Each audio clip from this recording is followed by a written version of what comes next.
सर्दी का मौसम था। आज बहुत तेज ठंडी हवा बह रही थी। मैं अपने शरीर पर काफी भारी भरकम लहंगा ओढ़कर बैठी हुई थी क्योंकि आज मेरी सुहागरात थी। आज मैं शादी के जोड़े में बेहद सुंदर लग रही थी, लेकिन इतनी ठंड के मौसम में भी मेरे माथे से पसीने छूट रहे थे। मेरे दिलों की धड़कनें बढ़ने लगी थी क्योंकि मैं सुहागरात को लेकर अपनी मामी के मुंह से बहुत कुछ सुनी थी। मैंने आज से पहले अपने करीब किसी लड़के को भी नहीं आने दिया था और ना ही किसी लड़के से मोहब्बत की थी, लेकिन आज मेरे पति मेरे करीब आएंगे और मुझ पर रात भर प्यार लुटाएंगे। यह सोचकर मैं बड़ी ही बेताब हो रही थी। आज की रात बड़ी ही लंबी रात थी, लेकिन मैं गांव की बहुत ही सुलझी हुई लड़कियों में से थी, जिसे जो कहता वह अक्सर वैसा कर लेती। मैं बस अपने पति का ही बेसब्री से इंतजार कर रही थी कि फिर तभी मुझे किसी के चलने की आहट सुनाई देने लगी। मैंने तुरंत अपने चेहरे पर एक लंबा सा घूंघट ओढ़कर बैठ चुकी थी कि तभी कमरे का दरवाज़ा खुला और सामने जो शख्स था वह मेरा पति नहीं बल्कि मेरा देवर था। उसने आते ही कमरे को अंदर से कुंडी लगा दी और वह मेरे बगल में आकर बैठ चुका था और मेरे और देवर की उम्र में सिर्फ 4 महीने का ही फर्क था। इसी वजह से वह मुझे भाभी बिल्कुल भी नहीं कहता था। वह मुझे कहने लगा कि रुखसाना, मुझे पता है तुम भाई का इंतज़ार कर रही हो, लेकिन हमारे घर की एक बहुत बड़ी रस्म है। आज अगर माँ यहाँ पर होती तो शायद वही तुम्हें इस रस्म के बारे में भी बताती। देवर जब ये सारी बातें बोल रहा था तब मैं बड़ी गहरी आंखों से उसे देखने लगी थी। वह मुझे कहने लगा कि रुखसाना, हमारे घर में रिवाज है कि जब भी इस घर में बड़ी बहू आएगी तो सबसे पहले उस पर उसके देवर का हक होगा, तो उसे अपने देवर के साथ आज की रात संबंध बनाने पड़ेंगे। यह बात सुनकर मैं पूरे तरीके से चौंक चुकी थी। मेरे पास तो कोई रास्ता भी नहीं था, ना ही मुझे कोई बताने वाला था, क्योंकि मेरे पति भी बगल में बिल्कुल भी नहीं थे और मुझे यही लगने लगा कि शायद वह रस्म की वजह से कमरे में आई नहीं है। तभी मेरा देवर कहने लगा कि तुम चिंता बिल्कुल भी मत करना, मैं तुमको बिल्कुल भी ज़्यादा दर्द नहीं दूंगा। वह मेरा हाथ पकड़कर सहलाने लगा था, कहने लगा कि कुछ वक्त बर्दाश्त कर लो, उसके बाद तुमसे भाई की मुलाकात हो जाएगी। मैंने भी चुपचाप रस्म समझकर उसकी बात को मान लिया। फिर देवर ने लाइट बंद करते ही धीरे धीरे मेरे गहने उतारने भी शुरू कर दिए। देवर ने जब मुझे छुआ तो मेरे तन बदन में एक आग सी लगने लगी थी।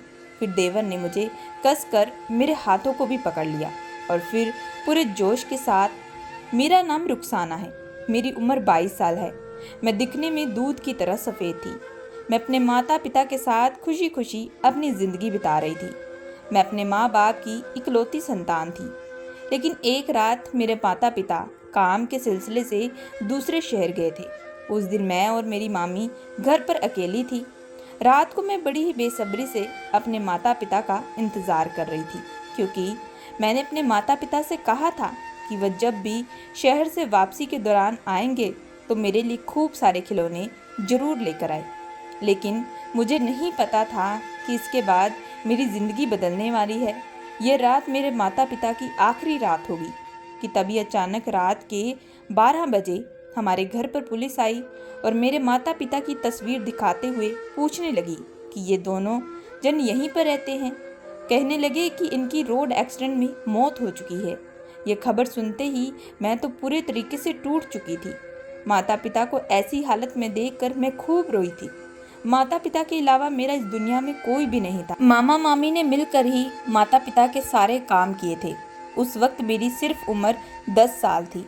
उसके बाद मैं काफ़ी महीना तक ट्रॉमा में चली गई।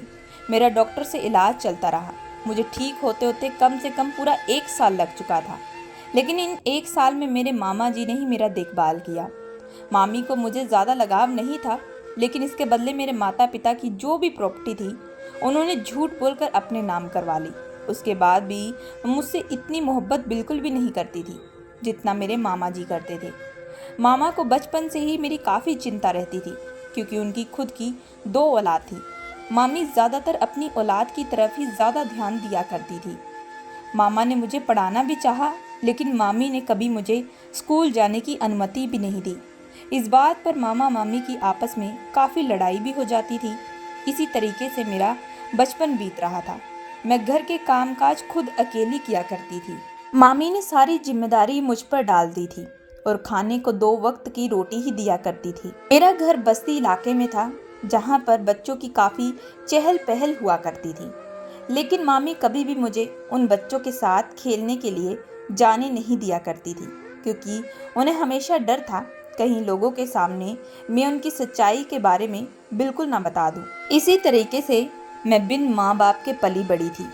बच्चों को जो बचपन से सीख दी जाती थी अच्छे बुरे की, मुझे वह बिल्कुल भी नहीं मिली थी। इसी वजह से मैं बहुत ही ज़्यादा सुलझी हुई लड़की बन चुकी थी। मुझे अक्सर जो जैसा कहता मैं चुपचाप उसकी बात को मान लिया करती थी। किसी के साथ लड़ाई झगड़ा बिल्कुल भी नहीं करती। बचपन में ही इतने गम देखकर मैं बहुत ही सहमी हुई लड़की बन चुकी थी। फिर मैं धीरे धीरे बड़ी होती गई। अक्सर जब भी मामी अपनी बेटियों के लिए रिश्ता ढूंढती तो लड़के वाले मुझे ही पसंद कर लेते, जिसकी वजह से मामी मुझसे और नफरत करती और मुझे और ताने दिया करती, क्योंकि उनकी लड़कियों के मुकाबले मैं बेहद सुंदर थी। अब मामी को मेरी काफ़ी चिंता हो रही थी। वह मुझे जल्द से जल्द इस घर से निकालना चाहती थी। इसी वजह से उन्होंने मेरे लिए फिर रिश्ता देखना शुरू कर दिया। और फिर एक दिन मामी मेरी शादी 40 साल के एक बुढ़े के साथ करवाने वाली थी। मुझे तो शादी का कोई मतलब भी नहीं पता था, लेकिन जब मामा ने उस आदमी की फ़ोटो देखी तो उन्हें देखकर बहुत ही ज़्यादा गुस्सा आया, क्योंकि वह कहने लगे कि तुम रुखसाना की शादी एक 40 साल के बुढ़े से करवाना चाहती हो। तुम्हें इस बच्ची से इतनी नफरत है। इसी बच्ची ने आज तक अपनी ज़िंदगी में पाया ही क्या है।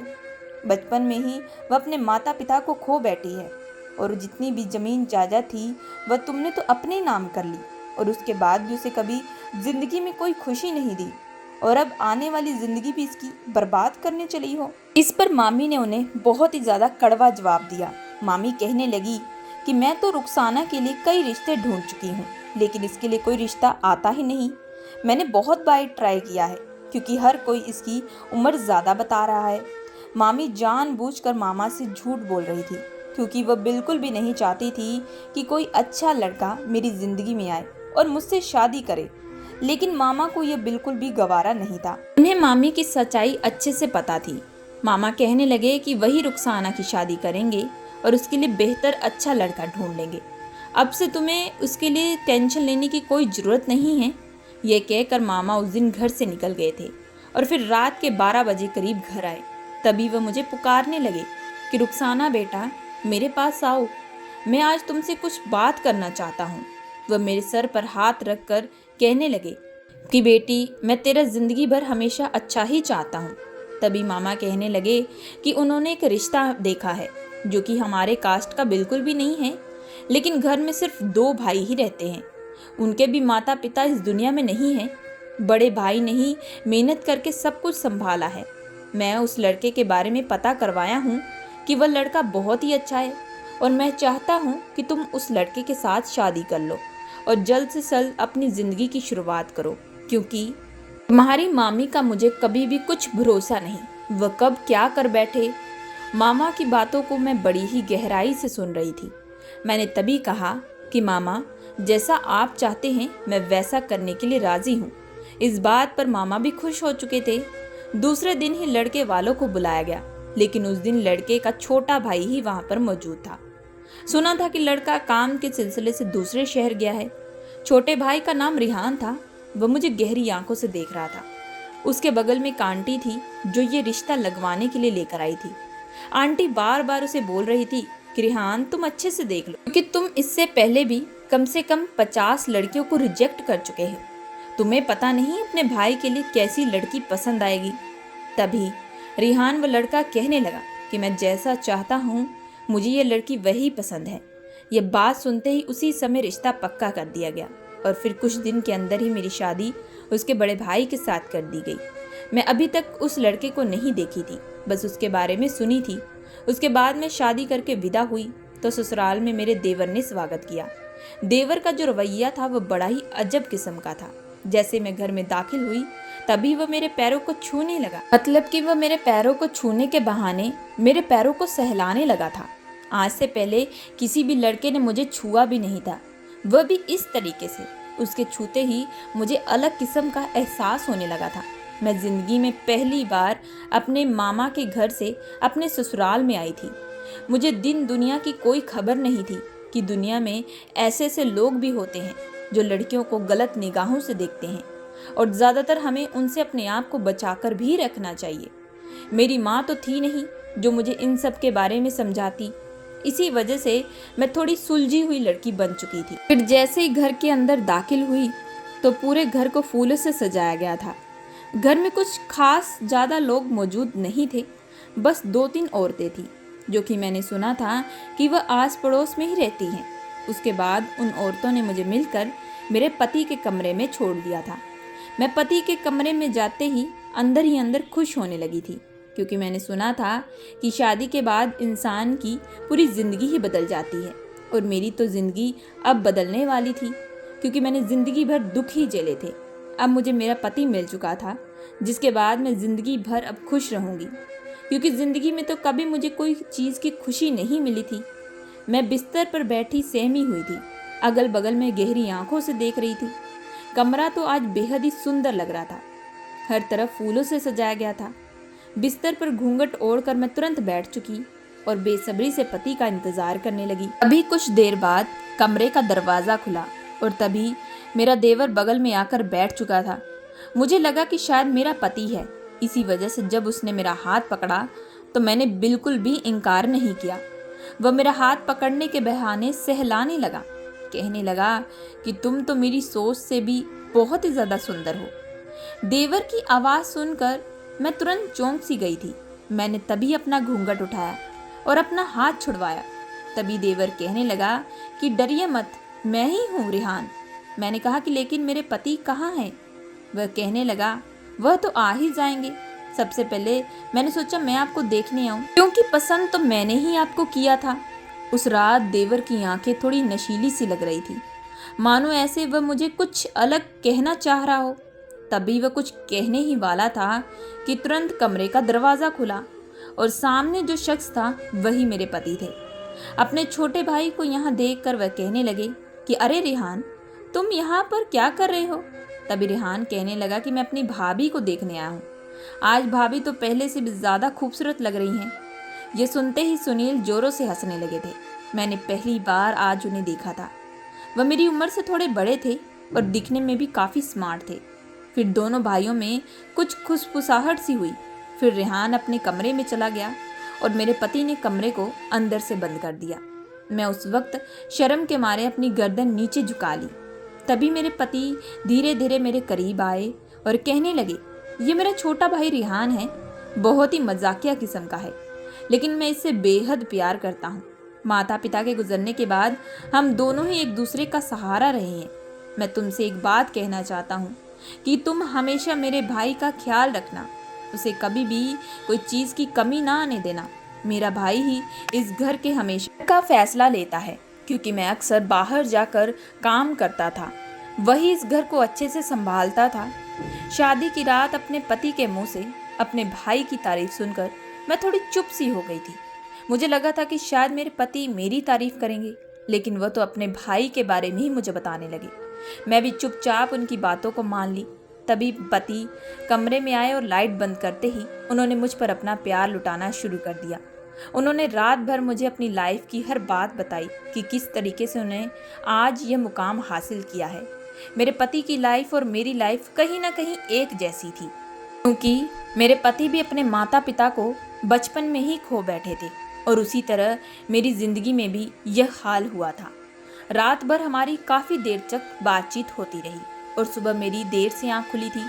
आज मेरा ससुराल में पहला दिन था, इसी वजह से मैं जल्दी उठकर किचन में नाश्ता बनाने के लिए चली गई। जैसे ही मैं किचन में नाश्ता बना रही थी, तभी पीछे से अचानक देवर आकर मेरी कमर पर हाथ फेरने लगा।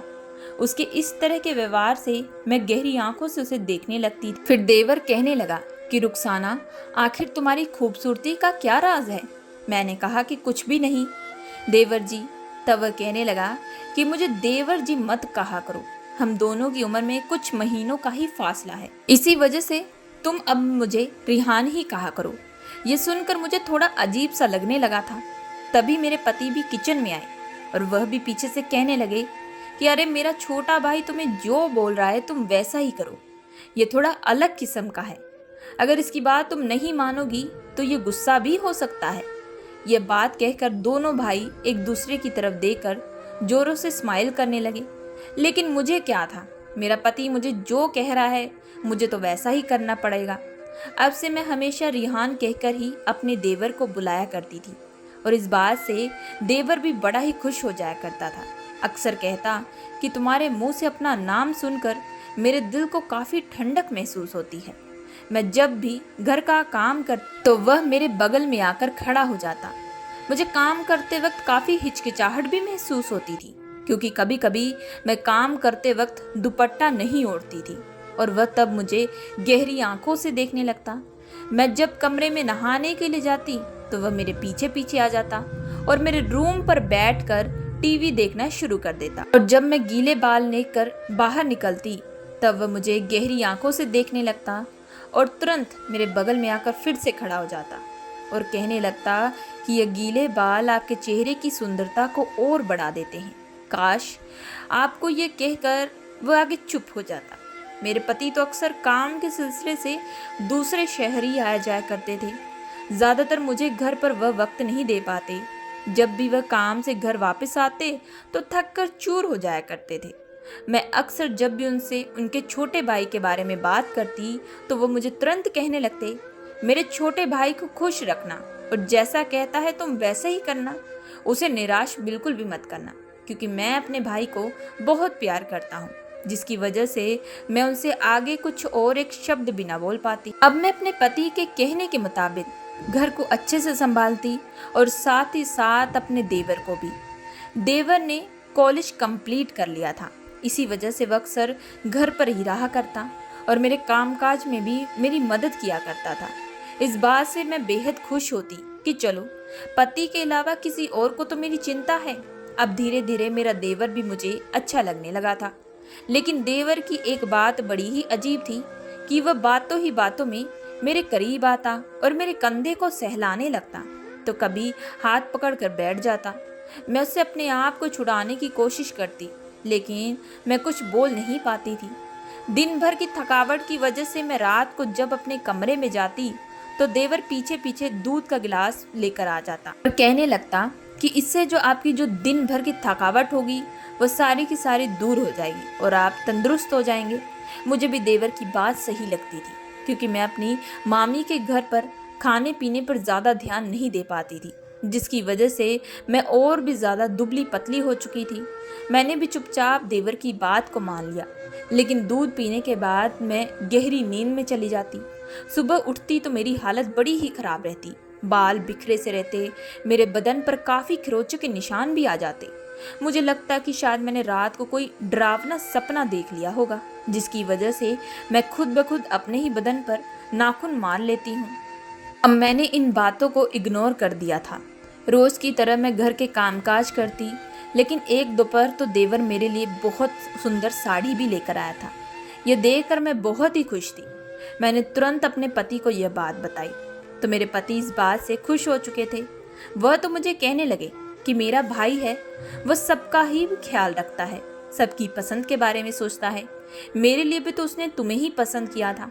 मैं भले ही तुम्हारे लिए कुछ कर नहीं पाता क्योंकि मेरे पास वक्त नहीं रहता, लेकिन मेरा भाई बहुत ही ज़्यादा जिम्मेदार है। वह घर को अच्छे से संभाल लेता है। इसी वजह से मैं अपने भाई से बेइंतहा मोहब्बत करता हूँ। मैं भी अब दोनों भाई भाई का प्यार सुन सुनकर पक चुकी थी। इसी वजह से अब मैं उन्हें कुछ भी नहीं बोलती थी। लेकिन रोज़ की तरह मैं रात को दूध पीती, पर सुबह काफ़ी ज़्यादा मुझे थकावट होती। इसी तरह पूरा 1 महीना बीत चुका था कि तभी एक दिन मुझे चक्कर आ चुके थे और मैं उस वक्त बेहोश होकर गिर चुकी थी। उस दिन पति घर पर नहीं थे, वह शाम को काम से वापस आने वाले थे। तब देवर ही मुझे उठाकर अस्पताल लेकर गया था। तभी वहाँ पर मुझे खबर मिली कि मैं माँ बनने वाली हूँ। इस खबर से मैं बेहद खुश हो चुकी थी। रिहान को देखकर डॉक्टर उसे कहने लगा कि बधाई हो, आप पिता बन चुके हैं। इस खबर से तो रिहान भी बेहद खुश हो चुका था, लेकिन मैं मन ही मन सोचने लगी कि बच्चे का बाप तो रिहान तो नहीं है। तो डॉक्टर ने जब उसे गलती से मेरा पति समझा, तब वह बोला क्यों नहीं कि वह तो मेरा देवर है। यह बात मुझे उस टाइम खटकने लगी थी, लेकिन बच्चे की खुशी की वजह से मैंने उस वक्त इस बात पर बिल्कुल भी ध्यान नहीं दिया। घर वापस आए तो अपने पति को भी ये खुशखबरी सुनाई। पति भी इस बात से बेहद खुश हो चुके थे। लेकिन एक बात बड़ी ही अजीब थी कि देवर अब मेरा बहुत ही ज़्यादा ख्याल रखने लगा। ये ख्याल तो मेरे पति को रखना चाहिए था। जब बात पति को कहती तो वह हमेशा की तरह कहते कि कोई बात नहीं, मेरा भाई तो फर्ज निभा रहा है अच्छे से, वो तुम्हारा अच्छे से ख्याल रखेगा, तुम बिल्कुल भी चिंता मत करना। मैं बार बार अपने पति की बातों को सुनकर चुप हो जाया करती थी। देवर अक्सर बाहर जब जाता तो मेरे लिए बहुत सारे फल फ्रूट लेकर आता और खुद मुझे बिठा कर खिलाया करता। कभी कभी तो मैं सोचने लगती कि ये देवर और भाभी का रिश्ता है या फिर कौन सा रिश्ता है, जब वह मेरे लिए इतना कुछ करता है। और वह बार बार मेरी सुंदरता की तारीफें भी किया करता और कई बार उसके मुंह से यह शब्द भी निकला कि काश उस दिन मैं तुमसे शादी करता, क्योंकि तुम तो पसंद मेरी ही थी। जब मैं पूछती कि इसका मतलब क्या है तो वह हंसकर टाल देता, कहने लगता कि मैं तो मजाक कर रहा हूँ। मैं इतनी चालाक लड़की भी नहीं थी कि इतने सारे माजरों को अच्छे से समझ पाती। पति भी जब भी काम से घर वापस आते तो वह भी मेरी खूब मदद किया करते थे, मेरा अच्छे से ख्याल रखते। लेकिन जब मेरा पति मेरी देखभाल करता तो मेरा देवर को यह देखकर बड़ा ही गुस्सा आता। वह अक्सर मेरे पति से कहने लगता कि भाई आप रहने दीजिए, ये सब आप छोड़ दीजिए, मैं खुद ही रुखसाना का अच्छे से ध्यान रख लूँगा। यह देखकर मुझे कुछ अजीब सा एहसास भी होता, लेकिन ये सारी बातें मेरे पति को नॉर्मल सी लगती थी। अक्सर वह मुझे यही समझाते कि उनका भाई उनका फर्ज निभा रहा है, उन्हें उनकी काफ़ी चिंता रहती है, इसी वजह से वह मेरे बदले काम कर देता है। डॉक्टर के पास भी जब भी मुझे ले जाना होता तो मेरे पति को वह इनकार कर देता। मेरे पति भी अपने भाई को कुछ ज़्यादा बोल नहीं पाते। धीरे धीरे उन्हें भी कुछ अलग सा एहसास होने लगा था, वह थोड़े परेशान से रहने लगे थे। एक दिन तो वह मुझे खुद कहने लगे, आखिर ये रिहान को हो क्या गया है। मैंने पूछा कि आप कहना क्या चाहते हैं, तभी वह चुप हो चुके थे। दूसरे दिन मेरे पति ने रिहान को शादी करने के लिए भी कहा। मैं जल्दी तुम्हारे लिए लड़की ढूंढने वाला हूँ। इस बात से रिहान तो बेहद गुस्सा हो चुका था।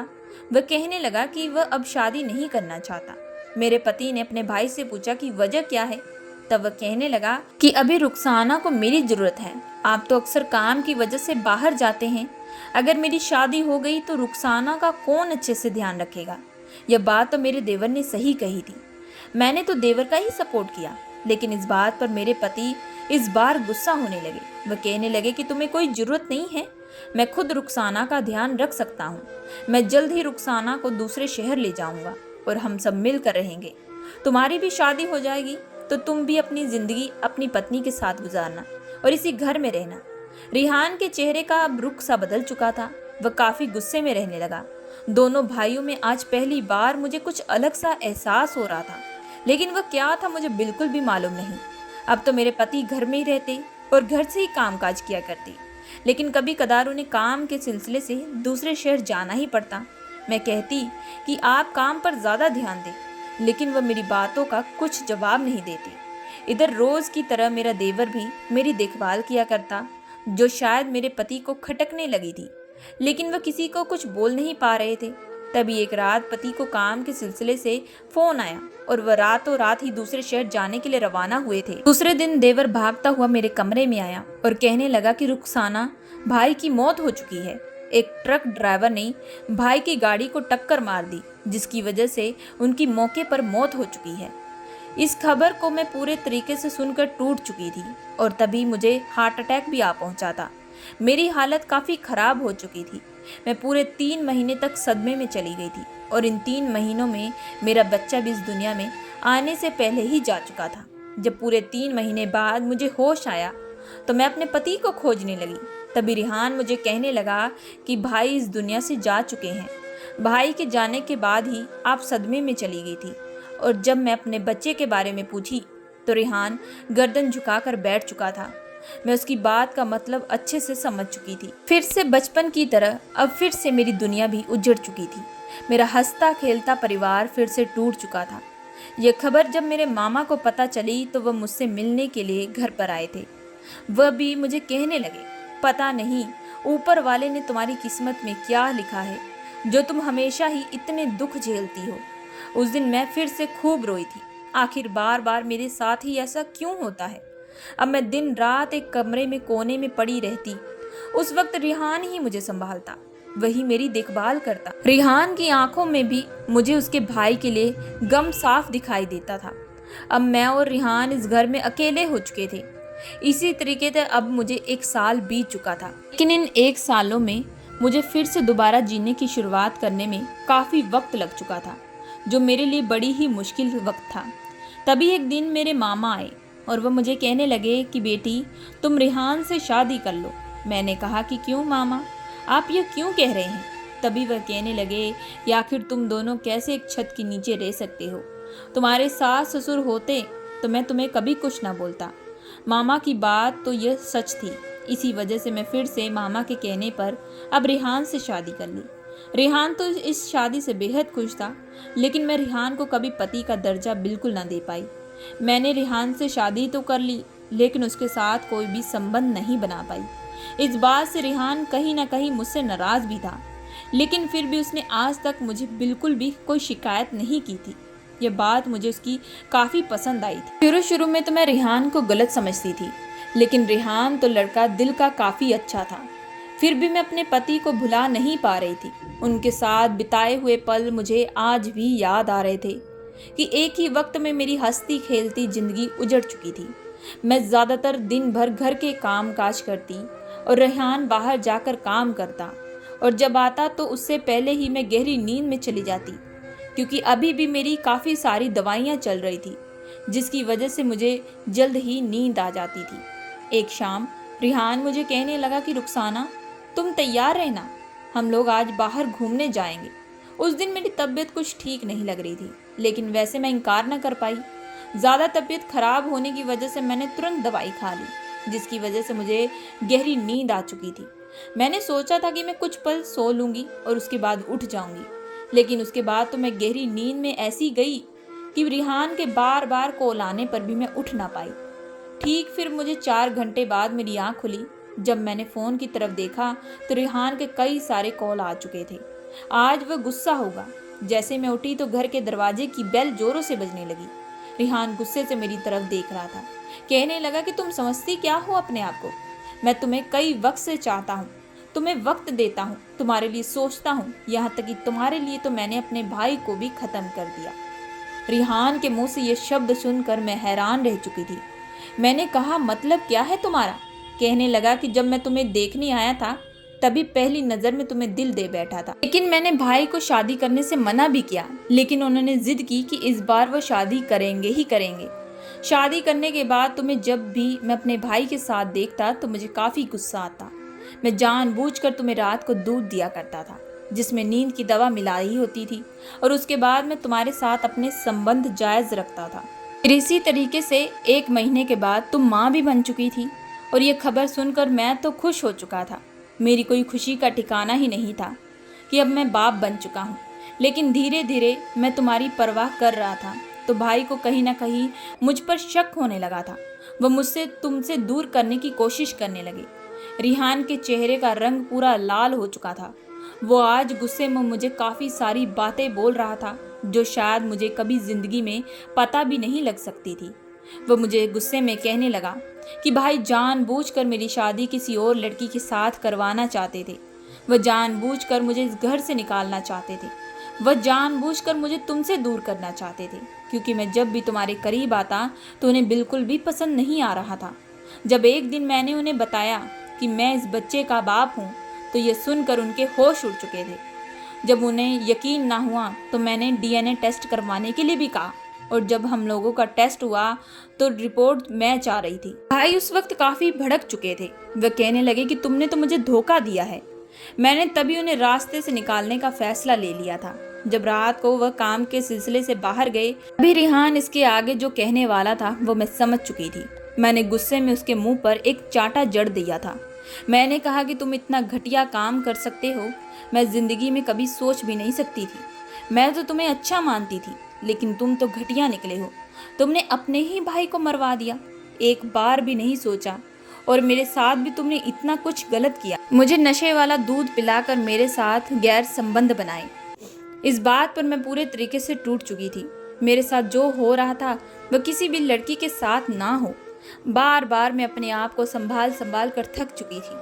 लेकिन इस बार जो मेरे साथ हुआ था वो तो बहुत ही अलग किस्म का माजरा था, क्योंकि इसमें तो रिहान की ही गलती थी।